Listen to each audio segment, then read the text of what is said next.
Bien, bonjour. Je suppose que c'est mon tour. Oui.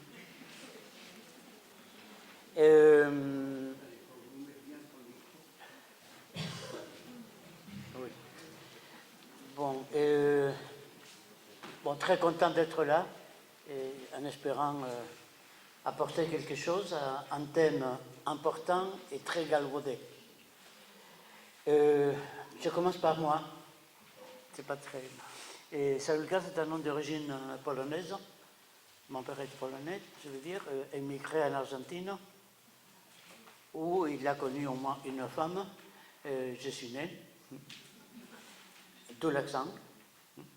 J'ai quitté, enfin, je ne suis pas quitté. J'étais jeune enseignant là-bas, une bourse pour faire ma thèse dans la douce France. J'étais boursier, hein, donc la France était douce. La bourse s'est terminée, comme souvent de bonnes choses, mais la situation là-bas, 32 000 morts, en des très horribles conditions. Et la situation là-bas ne me donnait pas le courage, parce qu'il s'agissait de ça, le courage physique de revenir. Donc je suis resté en France, qui n'est pas tout à fait le même pays que celui de mon enfance. Bon voilà, fin de présentation. C'est juste pour réchauffer le diesel. Hein. Le titre de cette intervention, j'ai devant les yeux la même feuille que vous, et vous intervenez quand ça vous dit, bien sûr, surtout quand ça ne vous dit pas. On ne se réunit pas pour voter, on ne m'a pas dit en tout cas que c'était pour ça. On ne se réunit pas pour voter, donc si on est d'accord, tant mieux. Mais si on n'est pas d'accord, ça n'a aucune, pour moi, aucune espèce d'importance. L'important, c'est quelles balises on peut planter ensemble. Et en quoi, ce soir, avec les modestes contributions de ce matin en tout cas, ce soir et jour suivant, dans vos pratiques professionnelles respectives, qu'est-ce que vous pouvez faire avec ça? C'est ça pas mon souci, mon obsession. Qu'est-ce qu'on peut faire avec tout ça? Donc je vous disais le titre, la question de la parentalité est avant tout une question, c'est le titre, c'est le début et c'est la fin. C'est-à-dire s'il y a quelque chose dont je voudrais convaincre les professionnels ici présents, c'est de laisser ouverte, de penser la parentalité comme une question. C'est-à-dire se méfier, comme de la peste, presque au sens propre d'ailleurs, se méfier des lieux communs, de je sais qu'est-ce que c'est, comment les parents doivent faire, comment ils ne doivent pas faire, quelle est la bonne méthode, la bonne recette de cuisine. Pour la cuisine, je suis tout à fait pour, mais pour la parentalité, c'est bien plus douteux. Donc, convaincre, vous voyez, c'est très, très modeste et très prétentieux. Convaincre le professionnel que la parentalité est une question ouverte, que nous allons baliser, bien sûr, pas mal même, mais je peux énoncer déjà votre déception. Si vous êtes venu pour avoir la formule magique, je n'ai pas. Je n'ai pas. Il y a des collègues qui en ont. En général, je les évite, parce que ça peut être contagieux quand même. Bon, quoi, je pense être prévenu pour la... Bon. Il y a deux façons de traiter dans les sous-titres itinéraires de traitement type. Il y a deux façons de traiter la question de la parentalité. Soit on parle de ces déclinaisons positives, défaillantes, inquiétantes, tel parent est à la hauteur, non, il n'est pas à la hauteur, etc. Quelles mesures on peut proposer, voire imposer. C'est-à-dire, on peut traiter la parentalité comme une évidence. Aujourd'hui c'est mardi, oui, non? Oui. Parfois avec mon activisme, parfois je me trompe. Hein. Aujourd'hui c'est mardi, donc on parle de ce qu'on peut faire un mardi. On peut traiter la parentalité comme quelque chose qu'on connaîtrait déjà. C'est dont personnellement je doute beaucoup. Donc ne pas traiter ce que je vous propose, je suis presque incapable de faire autre chose, et je vous propose de traiter la parentalité comme une évidence qui ne va pas de soi, comme un point hautement énigmatique. n'empêche de pénétrer dans l'énigme, bien sûr, de voir, de baliser un peu, de voir comment ça fonctionne. Bon, c'est mon premier point. Si vous avez la feuille que le peuple local a... Ah, c'est encore mieux, oui. Quelle modernité. Oui. Ah oui, oui, j'avoue, c'est moi. Enjeu à parentalité, catégorie puissante, polyvalente, controversée, interprofessionnelle, point de suspension, j'aurais dû mettre, et finalement énigmatique. Et puissante parce que, bon, nous sommes 140, 150, mais c'est une des très nombreuses réunions sur le thème, autant pour vous que pour moi. Il y a des publications multiples, il y a des secrétariats d'État ou régionaux ou autres qui s'en occupent, il y a des vocations qui se réveillent, des recyclages. C'est souvent un des rares domaines où il y a un peu d'argent pour innover, un peu d'argent pour innover. C'est-à-dire c'est une catégorie vraiment puissante. Ça réveille des vocations, ça déclenche des crédits, c'est pas plus mal, ça crée des ministères, ça réoriente les tâches, etc. Bon. C'est une notion polyvalente aussi, parce que, on peut dire, la parentalité mène à tout, tout mène à la parentalité. Autrement dit, si vous prenez n'importe quel ouvrage, même n'importe quelle directive ministérielle, vous verrez qu'à propos de parentalité, on parle de l'éducation des enfants, certes, mais on parle aussi de fréquentation de ceci-là, de comment faire avec la télé, de comment jouer au célèbre contrôle parental. J'ai toujours pensé qu'elle était faite pour contrôler les parents et pas les enfants, qui s'arrangent toujours pour les contourner. C'est une notion à propos de laquelle on peut parler de mille autres choses. Si vous aviez invité quelqu'un de plus sérieux que moi, par exemple, il aurait parlé de parentalité, certes, mais d'un point de vue tout à fait autre. C'est une notion, c'est un carrefour. Oui, c'est un carrefour. C'est la place de l'Étoile à Paris, sans feu rouge. Donc il faut être très parisien pour s'y aventurer. Controversé parce que on ne dit pas tous la même chose. Et si vous invitez deux orateurs différents, vous n'aurez pas forcément la même analyse.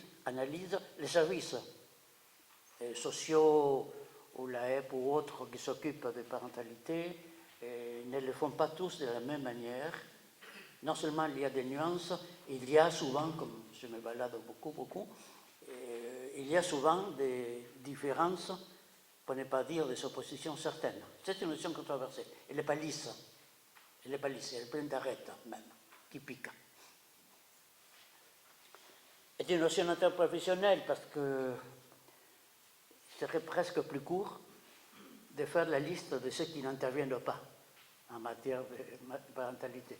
C'est un des rares points où sociologues et psychologues, vieille histoire de famille, ennemis bien sûr, et c'est un des rares points où un psychologue et sociologue se rejoignent, se supportent tout au moins. Et ça réunit beaucoup de... Bon, sans parler anthropologues, l'ensemble des sciences sociales, et les trois bien sûr, et l'ensemble des sciences sociales sont convoquées, cette notion un peu fourre-tout, mais en même temps énigmatique si on fait pas si on l'a fait seulement sociologique ou seulement psychologique ou seulement, vous voyez, il faut des approches vraiment multidisciplinaires ou dans mon langage un peu tordu, transdisciplinaire pour pouvoir traverser cette notion. Bon, je pourrais continuer cette présentation, c'est un trait en société, mais ce qu'il faut dire, c'est que la notion de parentalité est énigmatique, pas mystérieuse. Le mystère, c'est pour autre conception, pour la religion, etc. Non, en sens social, il n'y a pas de mystère, il y a des énigmes, c'est-à-dire des choses qu'on ne sait pas encore. C'est ça une énigme, des choses qu'on ne sait pas encore. C'est pour ça que je disais au tout début, parentalité, on en parle beaucoup, mais il y a une question impertinente à ne pas poser, en tout cas pas avant la fin du speech. Qu'est-ce que c'est pour vous, monsieur, madame, qu'est-ce que c'est pour vous la parentalité? C'est la question vraiment malvenue. C'est une question à éviter. Si on est poli, on ne la pose pas. Je vous invite à ne pas l'être. Poli. Donc, je vais essayer de parcourir l'énigme, si vous voulez bien, si vous êtes résigné, parcourir l'énigme pour voir qu'est-ce que ça veut dire. À commencer par le commencement, à qui cette notion est destinée? Et méfiez-vous de la réponse immédiate, elle n'est pas la bonne. Hein? La réponse immédiate, c'est évidemment parentalité, presque tel que ça résonne, c'est adressé aux parents perdus. Non. Les parents sont les destinataires secondaires. Les destinataires principaux, dans ma manière de voir, vous n'êtes pas obligé d'adhérer, bien sûr, vous êtes mieux écouter un peu, hein, mais pas obligé d'adhérer. Les destinataires principaux, donc, sont les professionnels.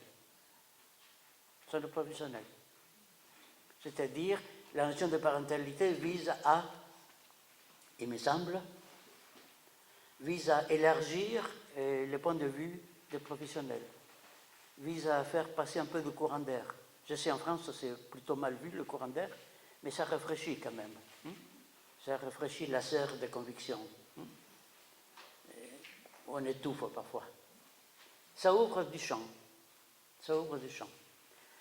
Évidemment, les parents ne sont pas mis de côté, mais je veux dire, cette notion, c'est ça que je vais développer maintenant, cette notion vise à décoincer, c'est le mot qui me vient, vise à décoincer le professionnel, à accentuer ce que André Humbert disait tout à l'heure, vous êtes passé à conseiller, ensuite à facilitateur, c'est très bien, et à accentuer ce passage, c'est-à-dire l'intervenant comme facilitateur, plutôt que comme je vous explique, madame, comment faire avec votre enfant. Comment faire avec votre enfant, je ne sais pas. Je le sais parfois pour le mien, et pas tous les coups, et pas tous les jours. Donc, un minimum disons, de modestie, béaba d'une éthique, un minimum de modestie s'impose. Donc, les destinataires, c'est les professionnels. Et principaux, j'entends. Pas uniques, mais principaux. Ce qu'il faut interroger, me semble, c'est la famille, le bonheur familial selon Disneyland. Je n'ai pas trouvé pire comme métaphore. Non, il l'a déjà dit. Ah oui, Disneyland. Ah oui, il n'y a pas de photos de... Ah, je n'ai pas pensé. On aurait pu mettre des photos de Disneyland. Ouais, tous sourient. Ils sont tous contents. Ils sont heureux. Très, très heureux. Ils ne sont que heureux. Comme diraient mes étudiants, ils sont vachement heureux. Comme je dirais moi, ils sont suspectement heureux. Et nous savons tous, je parle de moi aussi bien sûr, nous savons tous, plus ou moins fortement, ça dépend du travail qu'on a fait sur soi aussi, nous sommes tous plus ou moins porteurs de cette représentation télévisuelle et coloriée de la famille souriante, du bonheur de tous les jours, etc. C'est-à-dire, nous connaissons Disneyland, pour ceux qui les connaissent, nous connaissons Disneyland comme nous connaissons Google, qui marche très très bien. Je suis un gros consommateur de livres, et les avoir le lendemain, c'est la joie. Mais il faut voir le prix pour les salariés. Il y a des émissions télé instructives là-dessus. Pour vous dire que l'idéal selon l'idéal familial, selon Disneyland, il est marrant, il est presque appétissant, il est tout à fait... Il est terrible. Parce que les familles réelles, les familles en chair et en os, ça se dispute. Et parfois beaucoup même, ça se dispute. Une famille moyenne, hein, une famille moyennement famille, ne peut que se discuter parce qu'ils sont deux. Ils sont deux. Pour ne pas disputer, il faudrait ne pas faire famille. Auquel cas on perdrait beaucoup, hein, bien sûr. Mais c'est une famille, on n'est pas toujours d'accord. Et pas que des choses mineures. Sans parler des enfants, qui est un chapitre presque facile. Et tout est fait en couleur. La famille réelle n'est pas en couleur. Il y a des longs épisodes gris, très grises, même foncés. Donc, alors pourquoi je parle de ça? Et pour dire qu'il y a quelques évidences qu'il convient de questionner, ce qui peut faciliter la tâche des intervenants après sur le terrain. Ça peut être un peu pénible par moments, ce que je vais raconter. Enfin, on m'a dit ça une fois, mais ça peut être un peu pénible, mais ça peut faciliter les chances d'interroger les évidences. Et vous savez, une évidence, c'est quelque chose qui saute aux yeux. C'est l'étymologie, évidence. Hein? Quelque chose qui saute aux yeux. Après-midi, si vous marchez dehors, là, et il y a une petite pierre, et si vous ne faites pas attention, une des pierres peut vous sauter aux yeux. Et qu'est-ce que vous faites? Vous fermez les yeux. C'est ça une définition d'évidence. Évidence, c'est je ne veux pas voir. Je ne vois rien. Une évidence est faite pour occulter, pour ne pas voir. Donc je propose un petit épisode de mise à nu de certaines des évidences. À commencer par la première, la plus usuelle, s'occuper d'enfants n'est pas aujourd'hui une tâche aisée. S'occuper d'enfants n'est pas aujourd'hui une tâche aisée, bon ça on le sait tous, soit en tant qu'ancien enfant, en tant qu'actuel enfant, en tant qu'actuel parent éventuellement, et en tant que professionnel, évidemment, chacun de nous pourrait, ça va venir probablement dans les ateliers, et chacun de nous pourrait accumuler 1000 anecdotes plus difficiles les unes que les autres sur le fait que s'occuper d'enfants est tout sauf évident et ne va surtout pas de soi. Faire que son ado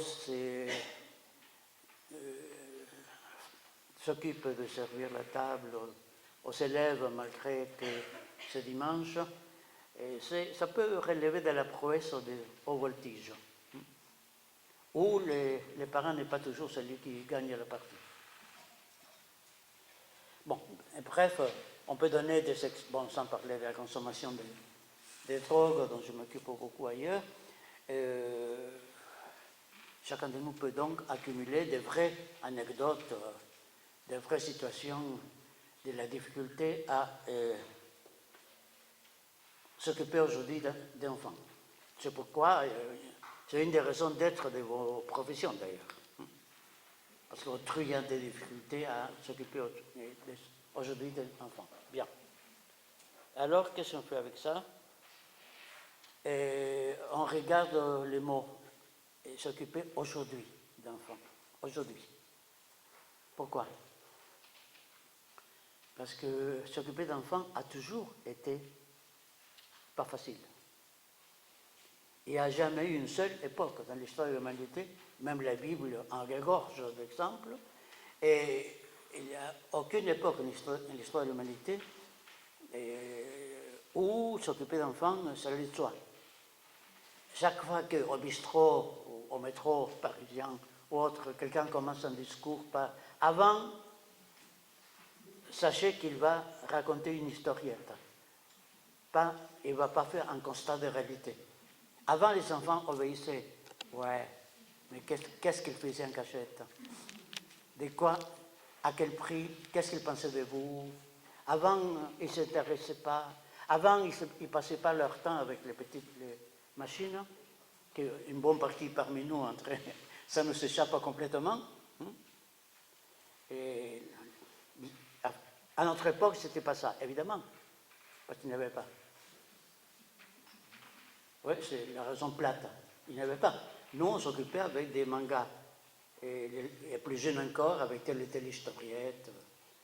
On ne passait pas son temps à la télé, évidemment, pour la même raison. C'était la radio, plutôt.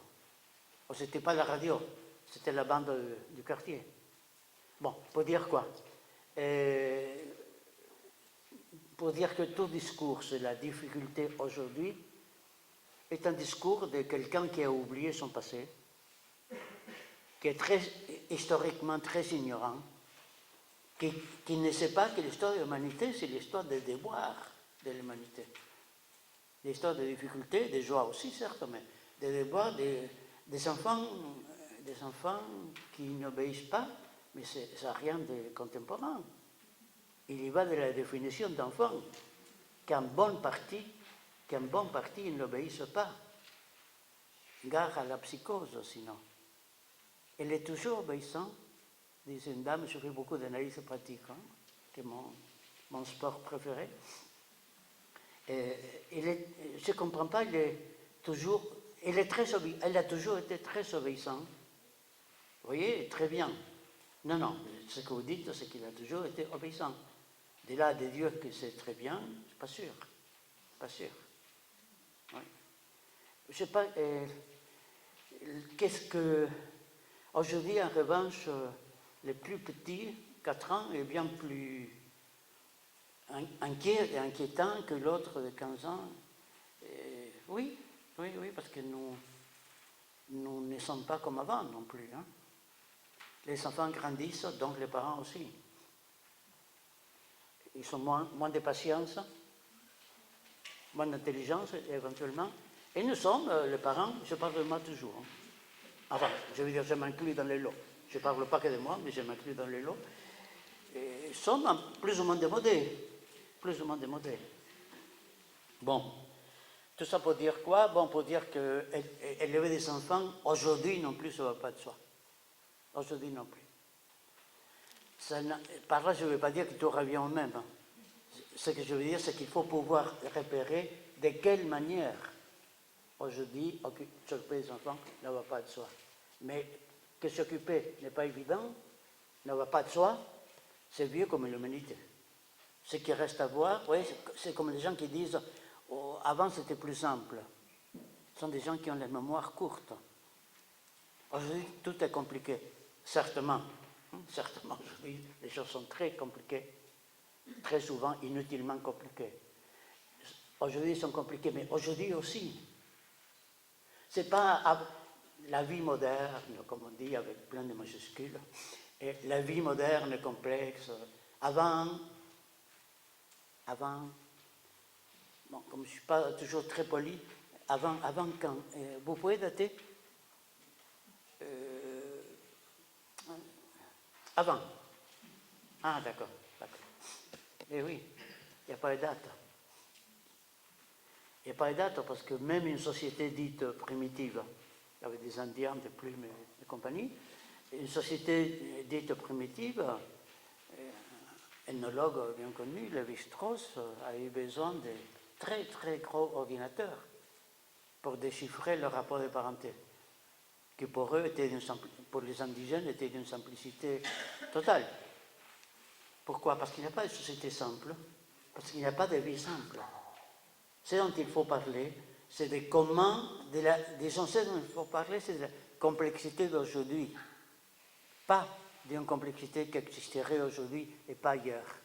Pour nos parents, la vie était très difficile. Et si vous avez la chance de savoir encore, vous pouvez les interroger, la réponse, ça ne va pas de soi, à moins que c'est édulcore beaucoup ce qu'ils ont vécu. S'occuper d'enfants, aujourd'hui non plus. Donc ça aurait été la bonne phrase, vous voyez. S'occuper d'enfants, aujourd'hui non plus, n'est pas une tâche aisée. Ah oui, d'accord, mais divorce, maltraitance, séparation, ça, on connaît, bon, on connaît tous, éventuellement on l'a vécu aussi, là encore je parle de moi aussi, des histoires de séparation, de divorces diverses. Si vous avez vu le film de Woody Allen, le vieux film Woody Allen, bon, ça, dès qu'il y a un couple, un divorce s'annonce. J'exagère à peine, à peine, à peine. Sur la ligne, c'est un peu à bas de sociologie, si vous voulez, la ligne PLM, Paris, Lyon, Marseille, c'est un couple sur 3. Et parce que la France est un pays un peu rétrograde. À New York, c'est 1 sur 2. Hein. C'est plus avancé, si je peux dire. Le divorce est une constante.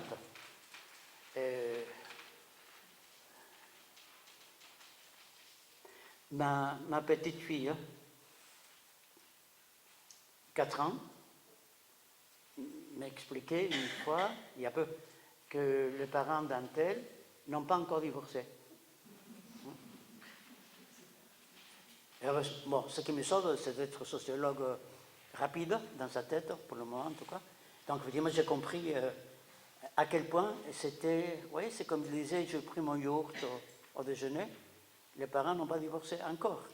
Parce que les parents divorcent, c'est comme dire les parents respirent. C'est pas souhaité, mais c'est banal. C'est banal. Et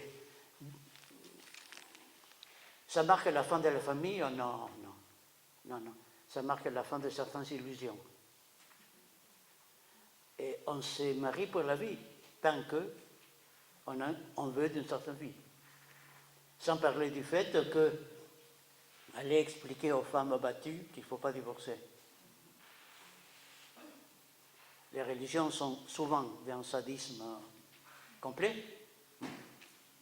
Je ne viens pas faire la pub positive pour le divorce, bien sûr, mais je viens juste épingler cette illusion d'après laquelle divorce égale hécatombe. Non. Pas mal de fois, divorce égale libération. C'est pas n'entendez pas une invitation. Non, c'est idiot, mais je préfère le dire. Simplement, j'essaye d'éviter les jugements de valeur. Vous voyez, qui est l'antise de tout sociologue. Bon, mais vous voyez, j'ai distingué séparation, divorce. Bon, le divorce, c'est pas simple, parce que le divorce, c'est... Les séparations non plus, parce que c'est pas deux. La croyance habituelle, c'est qu'on se marie à deux. Enfin, je veux dire pour les familles non bigames. Hein, et on se marie à deux. Pas exactement. Pas pour un sociologue. À moins que les deux soient orphelins depuis toujours, sans famille repérée. Mais sinon, on se marie à plusieurs. Hein. On se marie à plusieurs. Et comme dit je ne sais pas quelle chanson populaire, on ne choisit pas sa belle-mère, mais on se marie avec. Je ne sais pas si ça renvoie à des expériences. On se marie avec des familles. Je ne savais pas que j'avais un oncle comme ça. C'est un oncle. Ah bon? On peut penser qu'on fait mieux comme oncle. Et on se marie avec une couche sociale, pour le sociologue. Dans un pays, dans un quartier, avec certains goûts. On va chez un tel, on est invité dimanche chez un tel, fais attention, il y a des sujets qui ne s'abordent pas, hein, des thèmes qu'on laisse de côté, des manières de table qu'on n'a pas, tant que les autres soient servis, etc. Bon. La séparation, le divorce et la séparation aussi, sont compliqués parce que ce n'est pas une des raisons, pas la seule, ce n'est pas des actes uniquement individuels. Oui, c'est une pléiade qui se marie ou qui divorce. C'est pourquoi parfois des membres de la famille, plus ou moins élargis, se croit obligé de prendre parti. Il ne vous parle plus. On avait des rapports tout à fait sympathiques. Vous avez divorcé et telle partie de la famille ne vous parle plus parce que vous avez divorcé, comme si vous aviez divorcé avec elle, avec la famille, pas avec un tel ou tel. Mais je disais, je distingue, ah oui, la vie est courte, hein, à Orléans en particulier. Je distingue divorce et séparation. C'est plus subtil mais plus réaliste. Et bon, la séparation, c'est de même qu'il faut au moins 3 pour se marier. Toi, moi et le code civil. Non, sinon il n'y a pas de mariage. Éventuellement 4, se met l'église ou d'autres folklore, d'autres structures comme ça. Et pour divorcer aussi, il faut aller au tribunal et dire... bon, ça peut se faire, on a dit, par Internet maintenant. Oui. Et au Canada, où j'ai habité un peu, le seul pays où je n'ai pas d'accent, étant dans l'accent local. Au Canada, on peut le faire par Internet. Donc, si vous voulez divorcer, vous pouvez commencer par émigrer et puis... Bien. Si on divorce, il faut dire au troisième que leur ménage à 3 ne va pas. Madame, monsieur et le code civil. Les séparations plus intéressantes, plus courantes. Il y a des couples. Là, je ne donnerai pas de nom. Il y a des couples qui sont séparés depuis belle lurette, qui continuent à vivre ensemble pour les enfants. Ces pauvres sacrifiés. Continuent à vivre ensemble, y compris sur le même toit, y compris dans le même lit. Mais ils sont séparés depuis belle lurette. Les divorces est une modalité légalisée de séparation. Il y a des couples qui sont séparés, qui n'ont pas grand-chose à se dire, sauf un peu de devoir conjugal, et c'est tout. Et je ne suis pas en train de dire que ça va très mal. Je dis que les familles réelles ne rentrent pas chez Disneyland. Ouais. Ce n'est pas de ça dont Disneyland traite. C'est pour ça que j'insistais tout à l'heure pour dire chez Disneyland, la famille s'aime comme des brutes tout le temps. Non, pas comme des brutes. S'aime de façon posée, mesurée, parce qu'il y a des enfants. Des maltraitances à des femmes, à des hommes aussi. Hein. J'ai quelques cas. Bon, que les divorces, séparations et maltraitances sont une argumentation, c'est indiscutable. Et que ça produit des effets sur les enfants, je ne serai pas très rapide. Je dirais ça plus lentement. Les parents divorcent dont l'enfant va mal, c'est une extrapolation que la plupart des psychologues même, vous voyez, pour parler de cette espèce. Non, je joue, bien sûr. Et la plupart des psychologues ne seraient pas d'accord en principe, sauf s'ils ne sont pas quittés leurs avis religieux. Ils ne sont pas d'accord pour dire que la séparation des parents introduit automatiquement des perturbations chez les enfants, invérifiables. Sans parler du fait que maintenant, disait un petit garçon, maintenant j'ai deux maisons. Sans parler du fait que le père peut au moins s'occuper des enfants un week-end sur 2.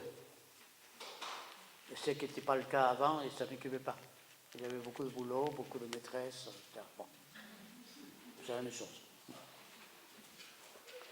C'est-à-dire, les effets chez les enfants des séparations, divorces des parents, je crois qu'il faut être fort prudent et travailler ça comme font les psys à juste titre, au cas par cas. Au cas par cas. Toute généralisation est néfaste. C'est-à-dire, toute généralisation du genre, les parents se divorcent, donc Oui, je disais, je m'occupe beaucoup de toxicos et toxicophiles. Oui, les toxicophiles sont vos collègues qui s'occupent de toxicomanes, que j'appelle toxicophiles. C'est des gens qui aiment les gens qui sont en dépendance par rapport aux gens qui sont en dépendance. Bon. En tout cas, les toxiques, c'est pas un jeu de mots, hein. C'est faire un pas de côté, comme les tangos de notre origine, faire un pas de côté. Et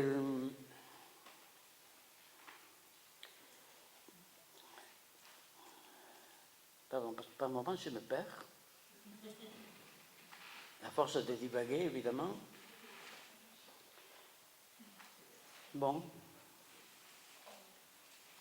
Oui, pardon, toxico. Mais ça revient encore. C'est Alzheimer mitigé. Alzheimer mitigé. On disait à une époque, à propos des ados qui se piquaient, bon, c'est normal, ils se piquent parce que c'est l'enfant des parents divorcés. Et ça fait profil type, ça s'appelait. C'est un boulot, travailler là-dessus. Disons, pouvoir faire réfléchir les professionnels sur le fait qu'il y a des ados qui se piquent, parce que les parents ne divorcent surtout pas.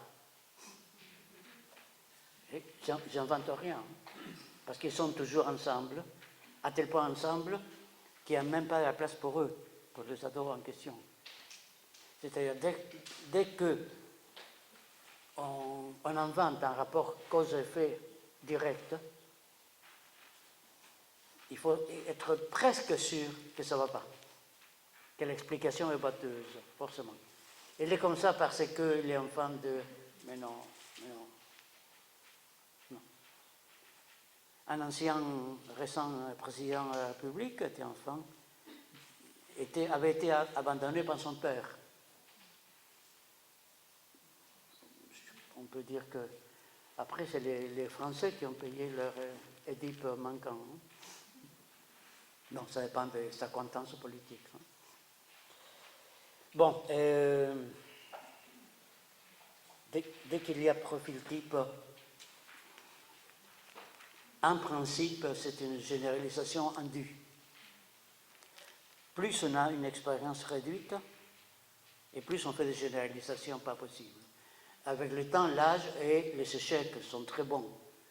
C'est pas bien pour le narcissisme, les échecs, mais c'est très bon pour la profession, en tout cas pour les professionnels.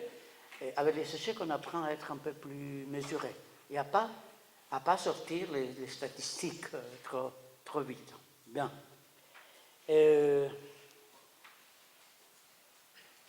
Vulnérabilité et fragilité des enfants. Voilà un thème 3. Et voilà un thème très très usuel que beaucoup de collègues adorent. On adore parler de vulnérabilité, fragilité des enfants. Et gna gna, et gna gna, et gna gna. Voilà. Je pourrais presque passer au point suivant. Les enfants sont vulnérables.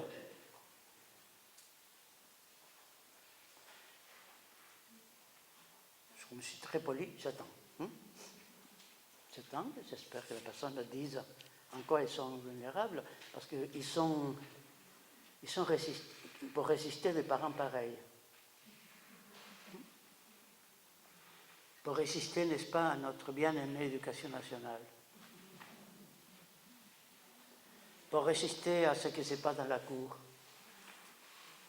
Quand les pions surveillent, on met à côté la plaque.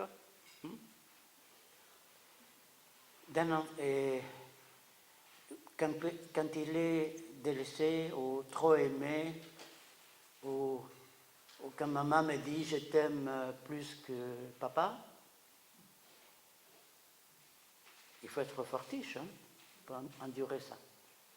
Je veux dire, les enfants vulnérables, c'est une première hypothèse, je propose, j'ai une autre après.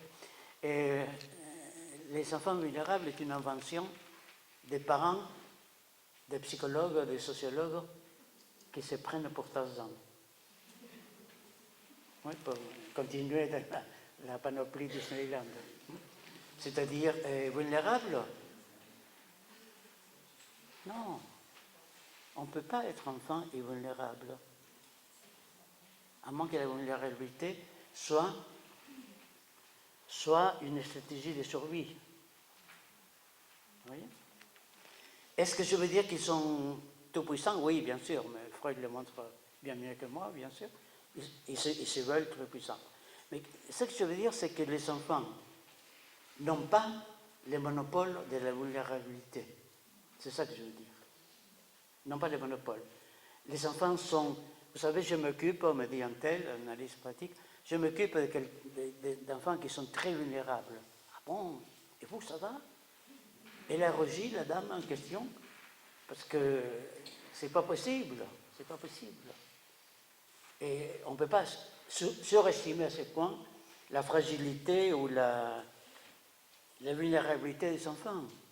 Combien d'histoires dans des équipes, heureusement pour moi, combien d'histoires dans des équipes telles la HEP, des histoires sont provoquées par l'enfant vulnérable, soi-disant vulnérable, qui raconte à l'éducatrice ce que le chef de service aurait dit sur ses chambres, elle.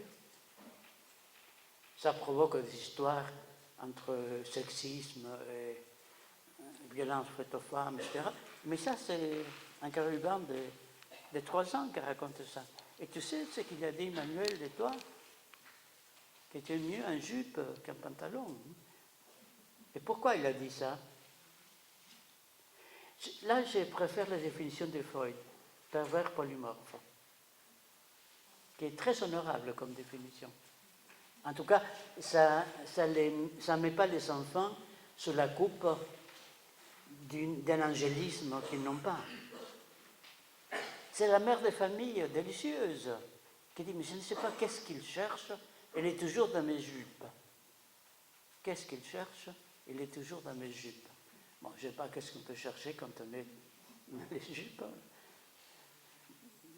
Bon, mais... Pour dire que les enfants sont diaboliques? Non, non. C'est pour dire qu'ils sont humains. Les humains sommes un peu fragiles et un peu pas fragiles du tout.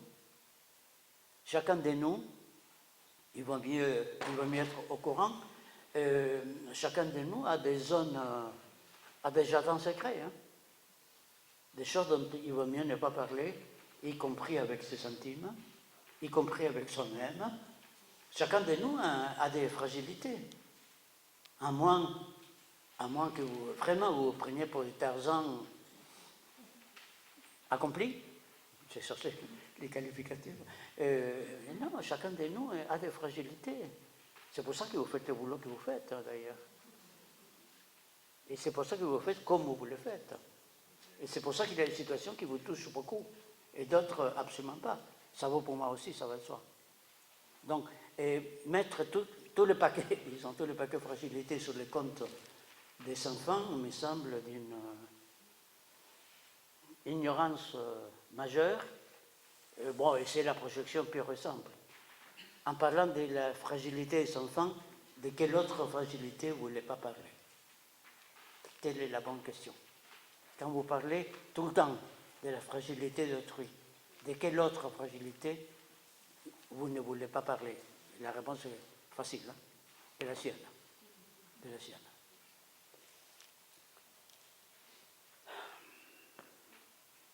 Bien.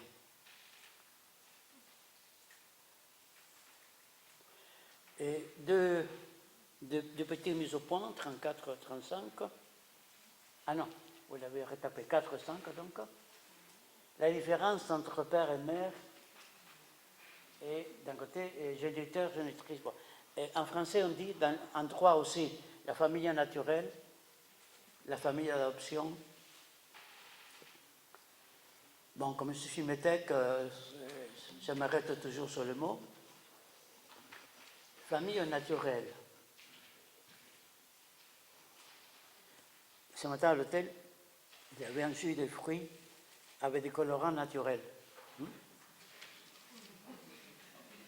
Bon, moi, ça, comme, je sais pas, comme un autiste, ça me pose problème, vous voyez.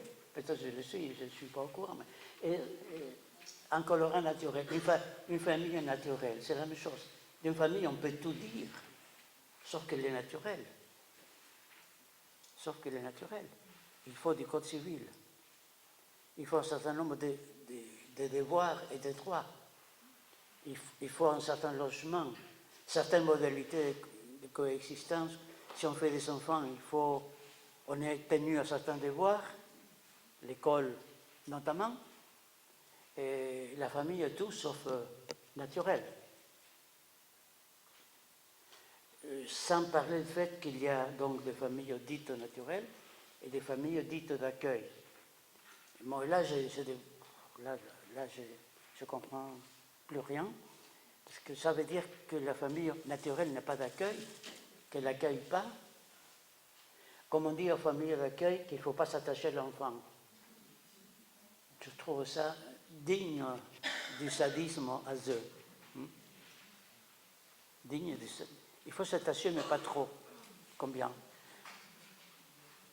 Oui, comme on dit aux travailleurs sociaux, il faut avoir la bonne distance par rapport au sujet. Je demande toujours, mais combien? 1,10 m, la bonne distance. Bon. Et famille naturelle, famille d'accueil. Bon. Et évidemment, quand on amène des petits-enfants au zoo, il faut qu'ils soient petits, sinon ce que je vais compter là ne marche pas. Et on dit, tu vois, la vache, c'est la maman du veau. Ah, ils sont charmants, les petits-enfants. Après, ils grandissent, hein, ça arrive souvent. Ils grandissent et ils se rendent compte que la vache n'est pas la maman, à moins de garder un langage très infantile. Et pour faire maman, il faut plus que la conception et l'accouchement. Il faut le code civil, j'insiste. Il faut la reconnaissance d'un quartier, il faut certains devoirs, etc., etc. Donc ne confondons pas géniteur, génitrice, père et mère, dont on sait, par expérience professionnelle au moins, la mère peut être la génitrice, bien sûr, mais ce n'est pas obligé. C'est pas obligé. Entre les deux ovocytes. Et la mère peut être la tante. Le père peut être les livreurs Amazon. J'ai une fixation avec Amazon. Non. L'exemple est mauvais. Non, est mauvais parce qu'il ne dure pas beaucoup. Hein. Donc il faudrait un corps professionnel plus stable. Je vais chercher pour une prochaine intervention une corporation plus solide. Mais disons, le père n'est pas forcément le géniteur. Le père n'est pas forcément le mec. Il y a pas mal de familles qui se portent bien et mal comme tout autre. Il y a pas mal de familles où le père, c'est la nana.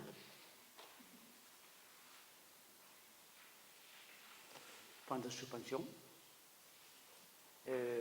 Où la mère, chez qui le petit va chercher consolation, ou chez qui le pubère va chercher les 20 € pour aller au cinéma que maman n'a pas voulu donner, mais papa est toujours là, il donne les 20 €. Ce qu'on appelle ordinairement la fonction paternelle, la fonction maternelle, ce n'est pas forcément la mère et le père biologique. Et parler de père biologique, l'ASE aime bien parler comme ça, c'est la métaphore. Ils confondent père biologique avec géniteur. Ils confondent mère biologique, mais c'est un contresens. Un contresens.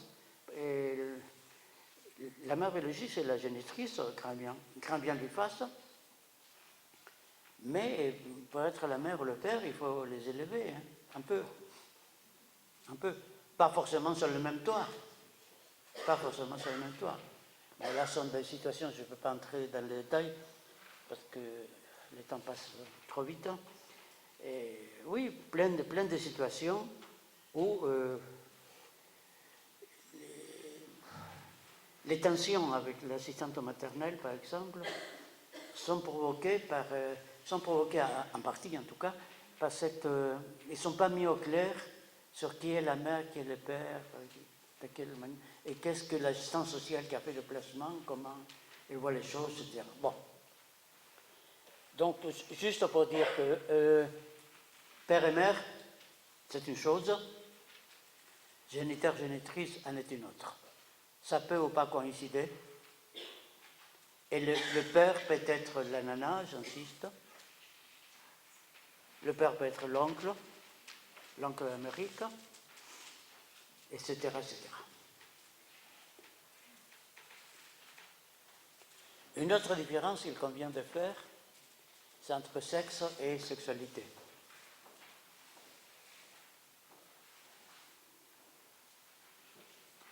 Le sexe est biologique. En principe, dans la nature, il y en a deux. Pas hommes et femmes. Ça, c'est pas le sexe. Ça sont des sexualités. Et c'est mâle et femelle. Mâle et femelle sont des sexes. Il faudrait même nommer les organes pour que ce soit plus clair, plus facile à entendre. Masculin, féminin, c'est pas son sexe. Bon, le féminisme a inventé genre pour essayer de contourner la difficulté avec un succès, je trouve, très limité. Parce qu'ils disent genre féminin, genre masculin, on n'est pas sorti de la verge. La sexualité ne coïncide pas avec le sexe. Et les pratiques sexuelles ne sont pas celles qui correspondraient à un soi-disant sexe. La passivité n'est pas féminine.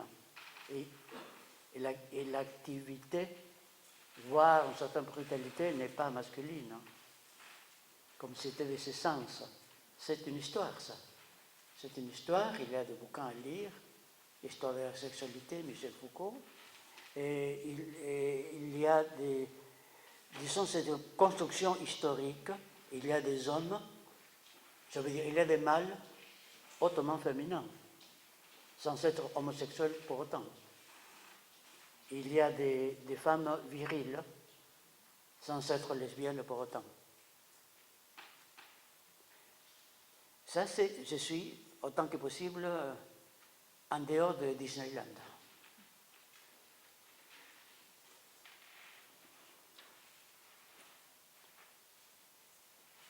C'est-à-dire qu'une bonne partie des couples auxquels on s'adresse en tant que professionnel ne sont pas exactement ce qu'on imagine. Et on peut faire pas mal d'erreurs dans l'accompagnement des parents si je ne tiens pas compte de ces différences. On peut se demander si les parents sont les éducateurs par excellence des enfants. Ouais. Pas oui, hein. Ouais, d'un point de vue infantile. Les enfants pensent, quand ils sont petits surtout, les enfants pensent au dur comme fer que les éducateurs sont les enfants. Pardon, à mon lapsus. Et que les éducateurs sont les parents, qui disent oui, qui disent non, qui disent à quelle heure se coucher, enfin, autant que possible, à quelle heure se coucher, à quelle heure se lever. Les parents décident.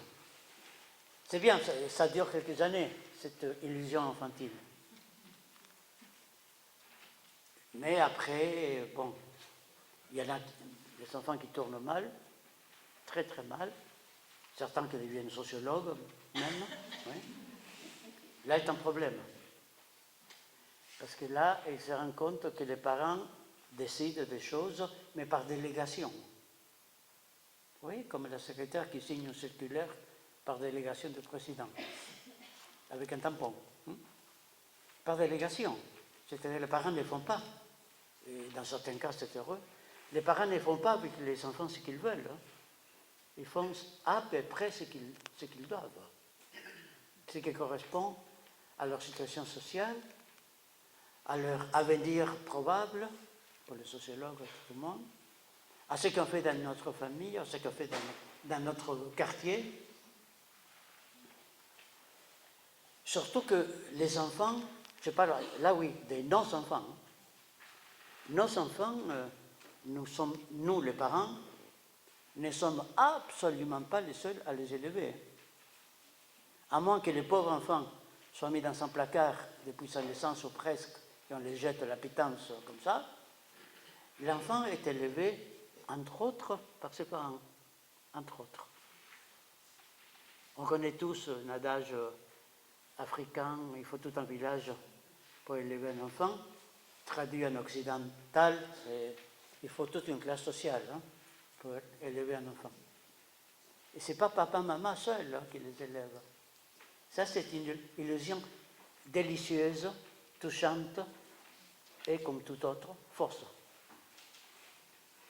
C'est la tante Marie qui vient avec ses commentaires, c'est les voisins, c'est les voix qu'on entend.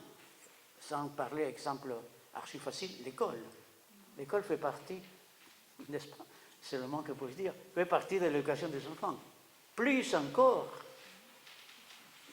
que les parents. Il faudrait faire les calculs même quantitatifs.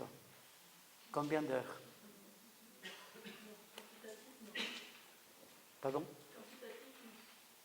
Non. En termes d'heures de présence à l'école, par rapport à les heures de présence partout ailleurs, ouais. L'école c'est 10% du temps de l'enfant. 10%? Ben oui, 36 semaines dans l'année, 360. Voilà. Ah oui. Ouais. Non, il faut que je revoie. Oui, d'accord, si vous dites, je crois. Presque. Non, non, bien sûr, bien sûr. Ouais. Ah, mais oui. Oui, oui, oui. Et va te coucher, il est 9h, hein, et demain il y a l'école. Non, mais ça suffit. Non, mais ça suffit pas. C'est pas assez. C'est pas assez. Bon.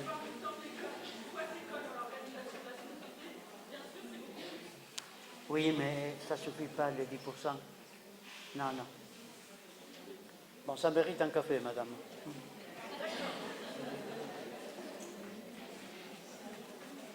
Les éducateurs sont co-éducateurs. Pardon, les parents sont co-éducateurs. Co-éducateurs. Donc, tel ou tel ministre de l'Intérieur disant que les ados de tel ou tel quartier dit difficile sont comme ça à cause de la famille, des parents qui n'assurent pas. C'est pas possible. C'est pas possible. Et, je vous dis, à moins de tenir l'enfant dans un placard, attaché à un ado dans un placard, c'est hautement sadique. Ah oui, j'ai toujours été contre ces petits trucs. Ça, je ne cherche pas à dire qu'ils sont pour rien, bien sûr, mais mettre tout le paquet, toute la responsabilité sur les parents, c'est de la méconnaissance, là, c'est de l'ignorance. Et évidemment, c'est l'envie très forte, très visible, de disculper tous les autres. Le fonctionnement de la société, l'école qui discrimine le bon et le mauvais, etc. etc. C'est pourquoi, donc, il faut faire, ça vous le saviez, il faut faire très attention quand on met la responsabilité sur les seules épaules des parents. J'ai l'habitude de dire que les parents font avec les enfants de la seule façon possible, de points, comme ils peuvent. Comme ils peuvent. Ça n'excuse rien, ce que je dis. Mais en même temps, ça ne met pas la totalité de la responsabilité sur les épaules, même costaudes, des parents.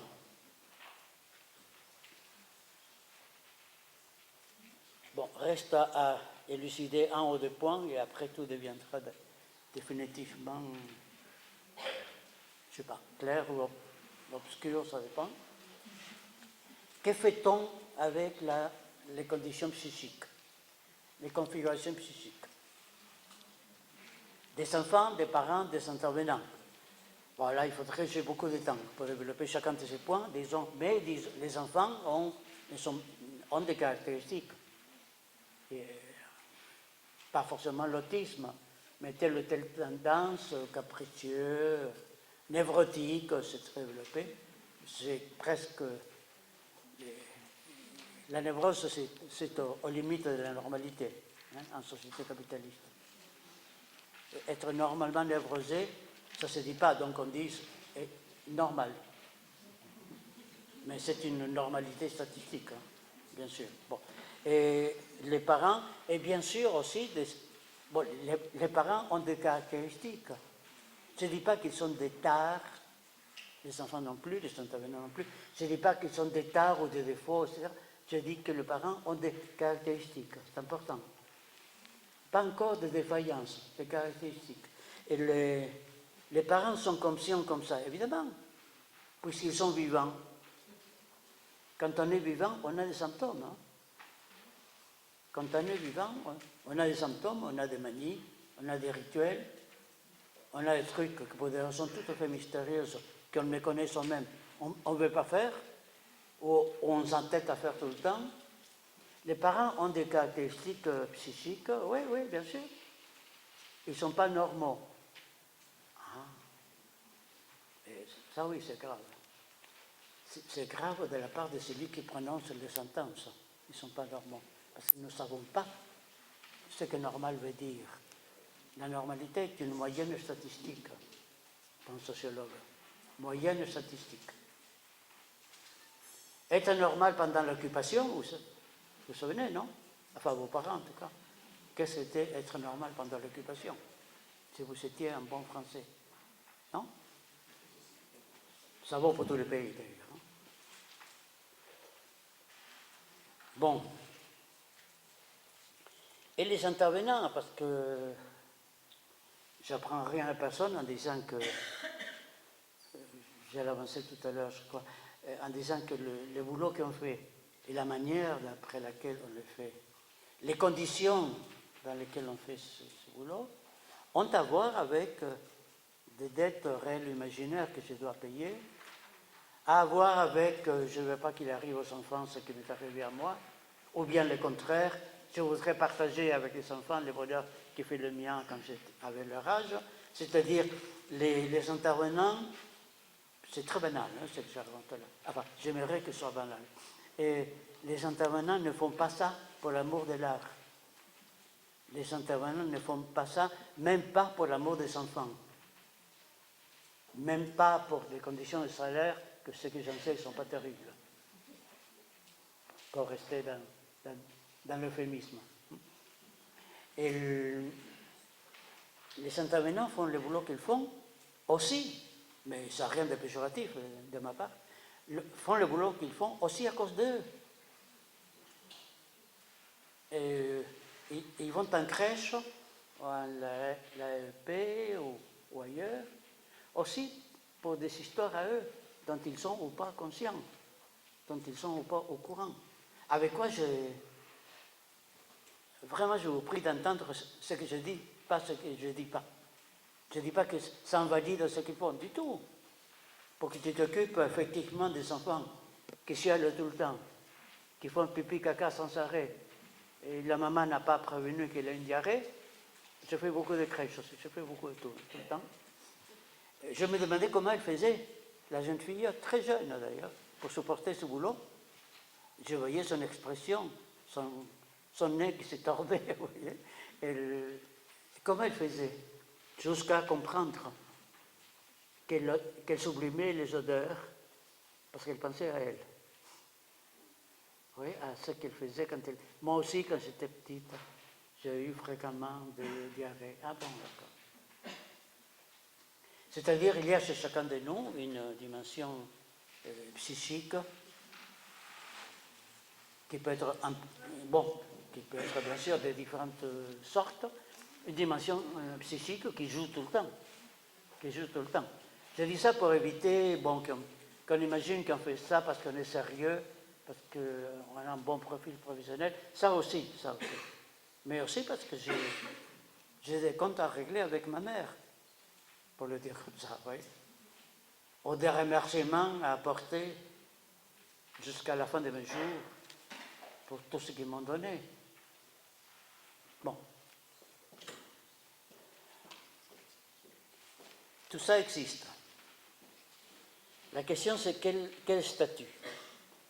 Quel statut? C'est-à-dire les configurations psychiques que les humains nous avons tous. Une fois encore, une personne normale est une personne qui entre dans la moyenne de la névrose ambiante. C'est ça une personne normale, pour les sociologues. Hein? La normalité étant la courbe de Gauss, oui, qui fait comme ça, et ceux qui sont dans la courbe sont dits normaux. Mais la courbe peut mesurer n'importe quoi, d'ailleurs.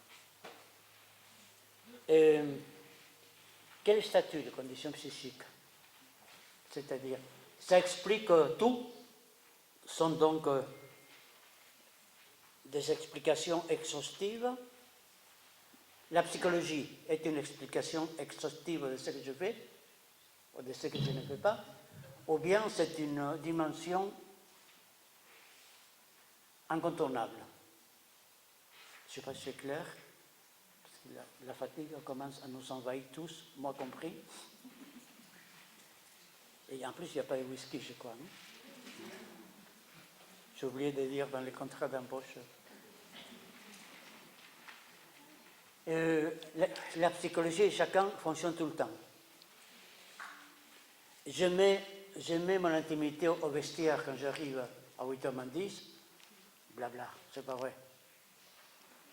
Ce que je peux dire, c'est que pendant la journée, j'essaie de sublimer mes histoires domestiques, la fureur qu'était l'histoire domestique réveille chez moi, ou la joie qui réveille chez moi, ceci ou cela.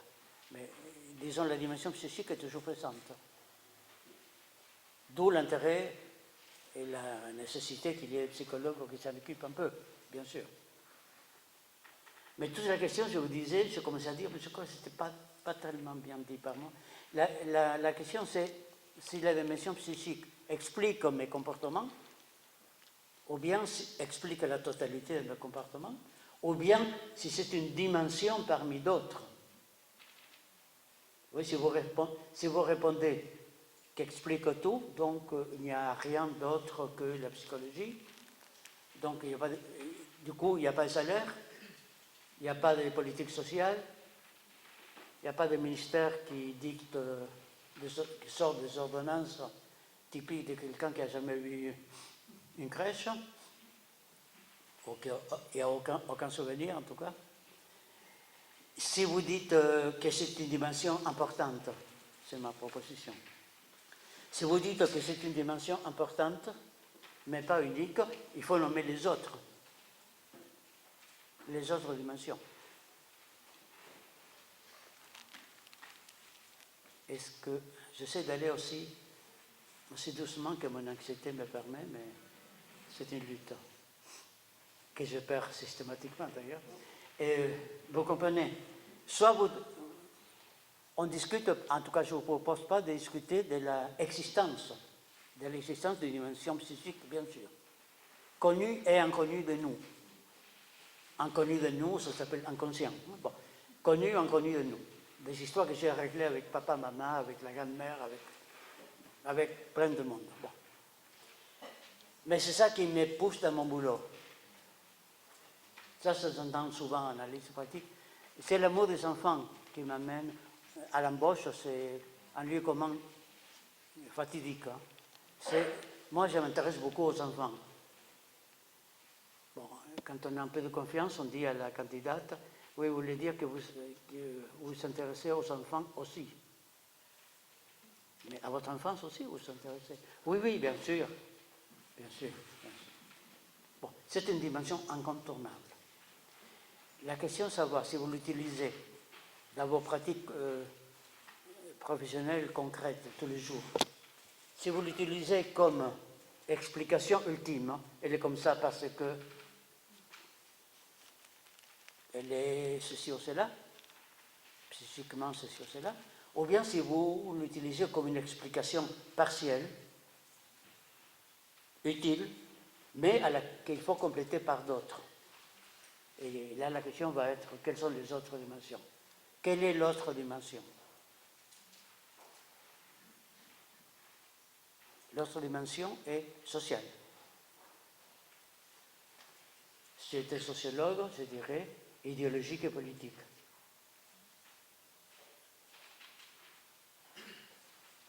Tout ça était une longue préface pour en arriver là. Je vous rappelle, vous n'êtes absolument pas obligé d'être d'accord. En quoi vous seriez tort, certes, mais la liberté étant ce qu'elle est, relative. Vous voyez, toute la question aujourd'hui, avec la parentalité, c'est qu'est-ce qu'on fait de la dimension sociale et politique? Qu'est-ce qu'il y a dans des formules usuelles et terribles du genre parents défaillants? Parents défaillants. Qu'est-ce que vous mettez? Que un gros paquet de psychologie, ou bien aussi des conditions de vie, des salaires, des gardes d'enfants, d'argent, bien sûr, du capital culturel. Je ne vous dis pas ce qu'il faut faire. J'essaye de vous dire que la question de la parentalité en 2023, qui n'est pas la même qu'il y a 15 ans quand nous avons commencé à le traiter, la question aujourd'hui, c'est l'extrême difficulté à sauter la dimension économique, idéologique, politique. C'est ça qui rend une bonne partie de vos collègues douteux. Certains vont jusqu'à abandonner le métier qui n'est pas celui qu'ils pensaient. Qui dit, bon, difficulté d'idéalisation, on dirait. Je ne suis pas en train de, une fois encore, justifier les parents, ni critiquer les professionnels qui font comme ils peuvent, dans des formations qui ne sont pas terribles, dans des formations qui sont très souvent psychologistes, où la psychologie intervient beaucoup, ce qui est très bien, mais intervient seule, ce qui est très mal. Enfin, très discutable en tout cas. Parce que ça laisse le professionnel désarmé face aux parents qui font de leur mieux, mais avec 1300 € par mois à 4. Enfin, les couples plus 2 enfants, le mieux, ce n'est pas le mieux que 1300 € par jour. Et la situation économique n'explique pas tout, certes, mais en même temps, on ne peut pas expliquer la situation des parents sans passer par la situation sociale et politique. Bon.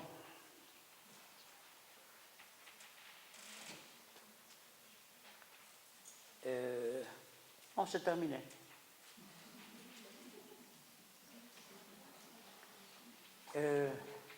Il reste quelques conclusions, vite fait.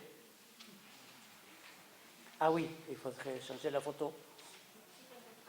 Quelle éthique? Non, je savais que ce n'était pas terminé. Non. Je joue beaucoup. J'ai 4 ans. 4 et demi, quand même. J'ai grandi beaucoup. Non, la question c'est que faire avec tout ça? C'est ça. Que faire avec tout ça? Hormis démissionner. Parce que si après une journée comme ça, une matinée en tout cas comme ça, si après une matinée comme ça vous démissionnez, évidemment ça serait du gaspillage total. Tous ces efforts de préparation, cette chaleur, pour penser il faut l'hiver, disait René Descartes.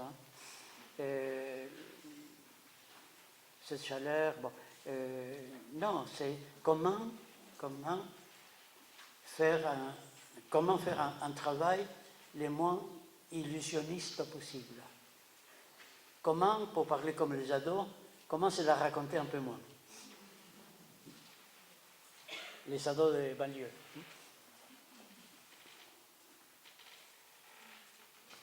Il y a deux, trois petites choses. Premièrement, il s'agit de donner la parole aux parents. Bon. louable intention. Louable intention, ça se fait assez couramment entre les conseils de vie sociale dans telle institution et les réunions des parents en début d'année pour leur expliquer ce qu'ils savent déjà, mais à tout hasard, on leur a dit encore. Et les convocations pour dire votre enfant tata. Bon. Et donner la parole aux parents, c'est presque banal. Presque banal, même si certains services auraient intérêt à y accéder quand même. Mais c'est relativement répandu. La question, c'est moins donner la parole que la prendre en compte.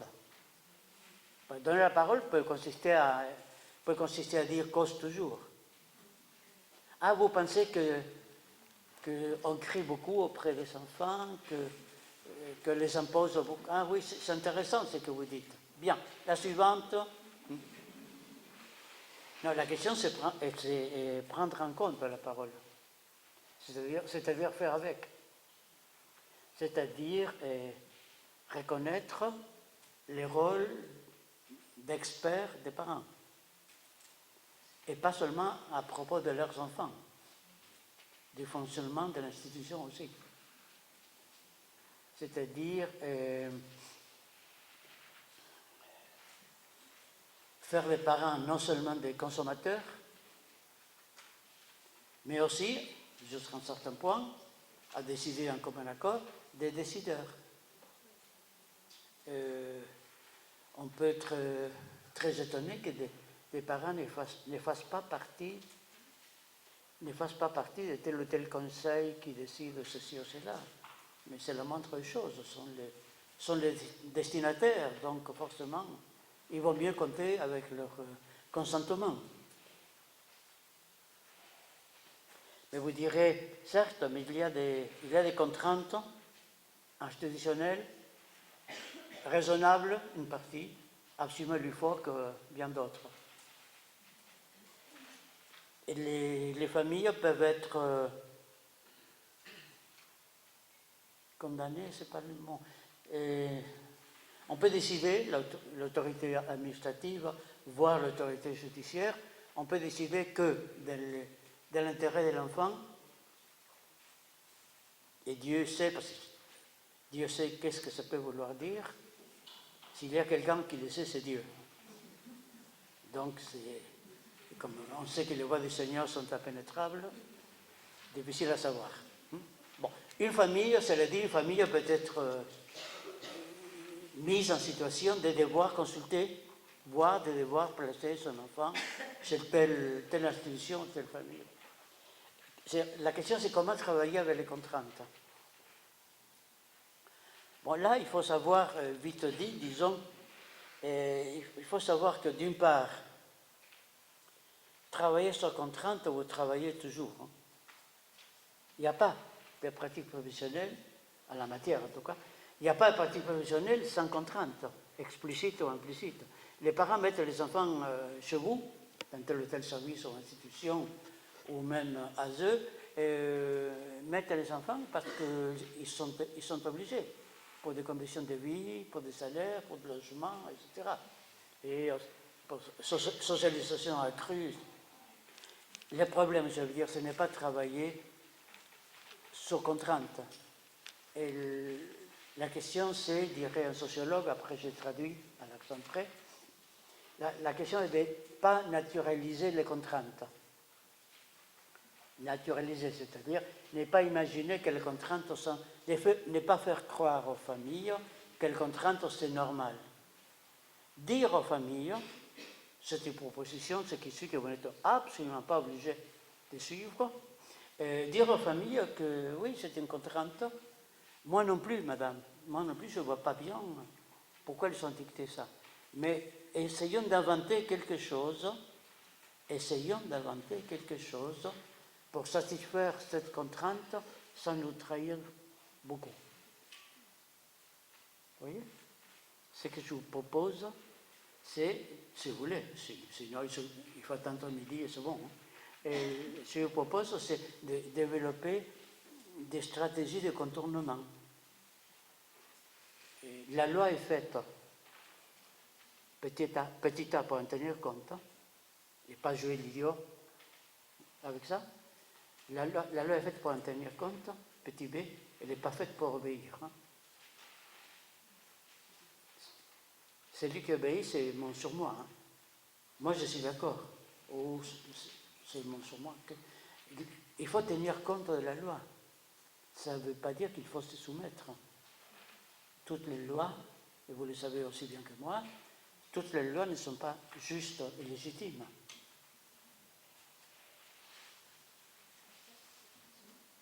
Je dis de banalité plate. Difficile à entendre, d'accord, mais c'est à cause de l'accent. Il faut en tenir compte. Donc on peut parfaitement voir avec les familles comment inventer quelque chose qui vous convient, vous, famille, avec lesquelles je peux plus ou moins faire passer la décision. Intervenir, c'est un acte de stratégie, mes amis.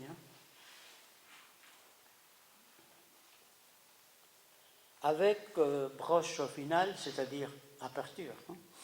À partir de là, on pourrait essayer de discuter un peu. De toute façon, je n'ai plus d'idée.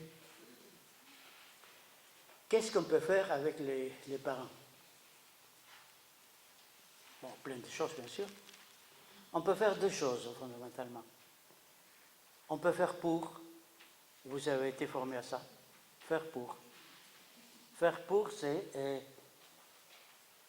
vous êtes en difficulté, madame. Je comprends. Je ne vous juge pas, dit le professionnel. Phrase dont il faut se méfier comme de la peste. C'est un aveu, en fait. Je ne vous juge pas. Oui, merci, mec. Je ne vous juge pas, mais... Oui, c'est ça. Mais vous savez, il faut pas que l'enfant soit en danger, quand même, dans votre famille. On peut être d'accord là-dessus. Sauf que dans les institutions aussi, les enfants peuvent être en sérieuse difficulté. Des établissements de l'ASE regorgent d'exemples là-dessus. N'est-ce pas? Je ne demande pas votre accord, c'est comme ça. C'est vraiment tragiquement comme ça.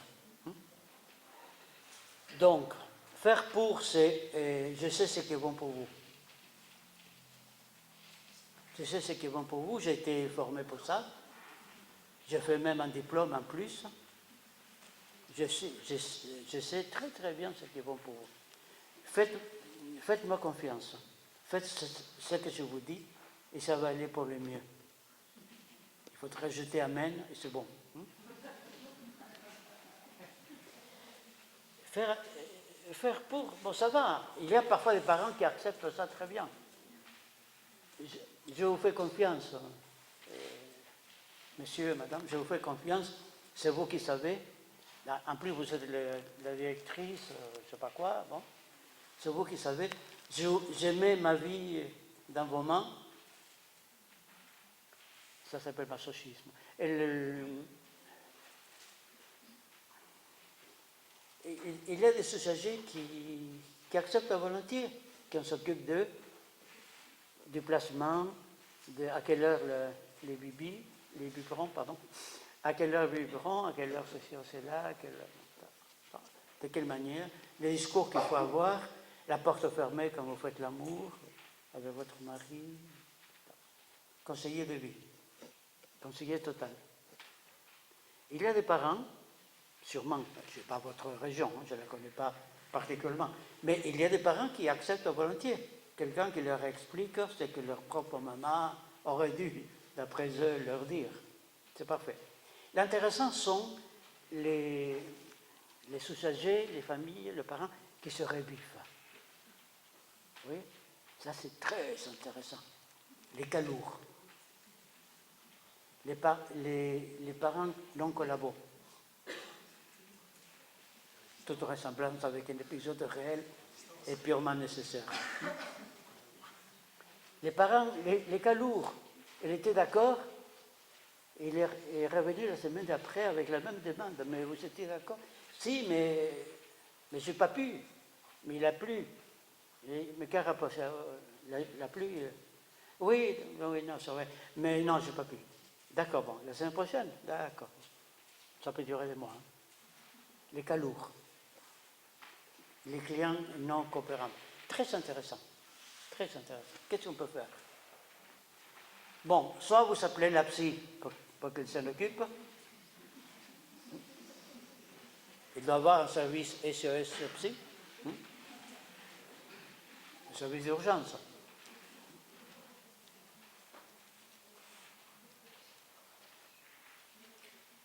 Soit vous essayez de passer du faire pour, c'est-à-dire de la prise en charge.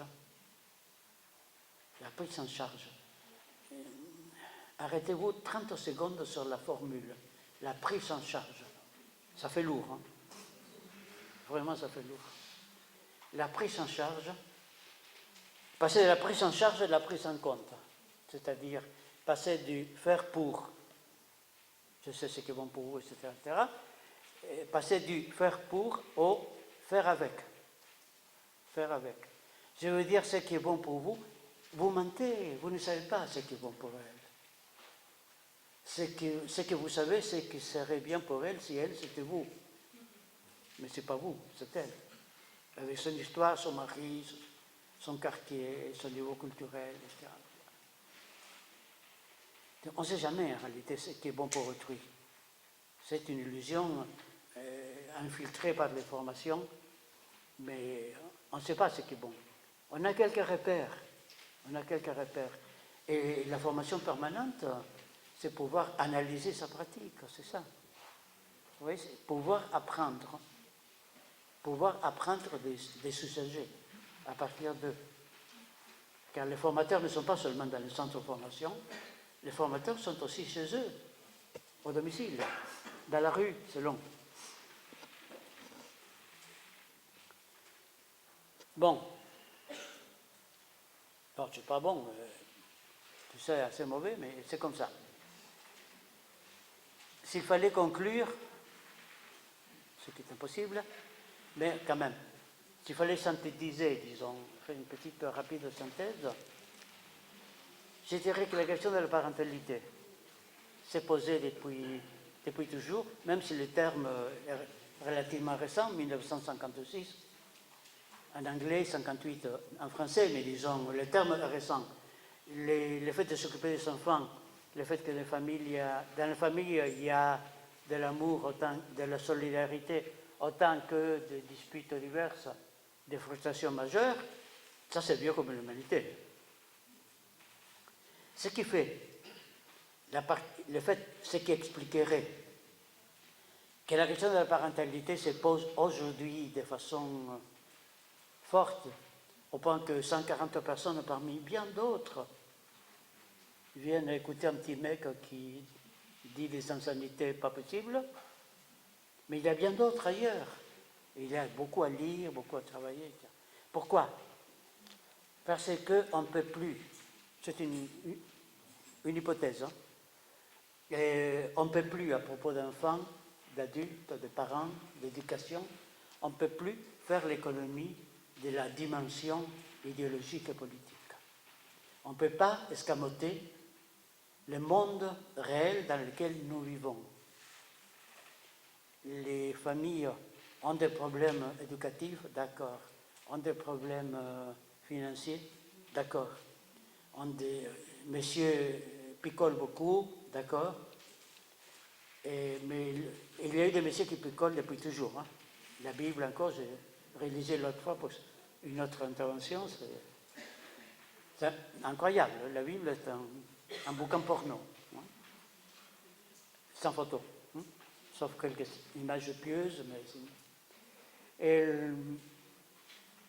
ce qui fait la difficulté, ou l'intérêt, ça dépend, pour moi l'intérêt, des questions de parentalité aujourd'hui, c'est qu'on ne peut pas escamoter les idéologies qui sont en jeu, les pressions sur les parents.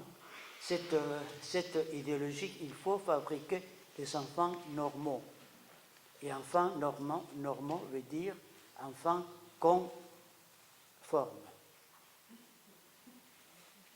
un accent, c'est jamais. Hein? Mais il vaut mieux mettre les tirets quand même. C'est pas un jeu de mots. Bon, ça vous divertit un peu, je suis ravi, mais c'est pas le but. Hein? C'est juste le moyen. Juste le moyen. Et là, il va falloir réviser, il me semble, les travaux qu'on fait auprès des familles, les plans de formation aussi, en passant soit dit, réviser ce qu'on fait des familles, surtout si on met tout le paquet sur la seule dimension psy. Et cette mère a des problèmes, évidemment. Une mère qui n'a pas de problème, c'est la Vierge Marie. Hein.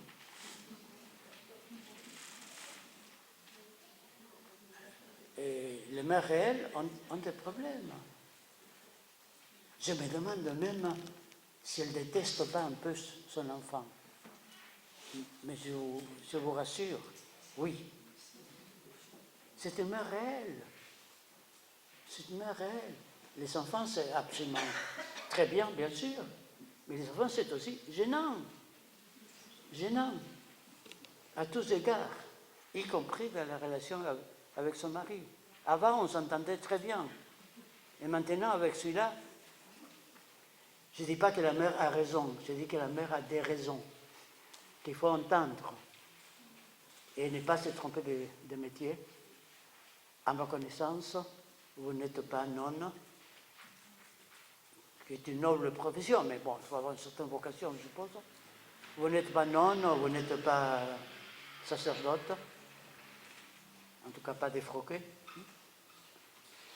Bien, cela dit, que vous êtes professionnels et de grandes personnes, vous allez vous dépatouiller avec tout ça.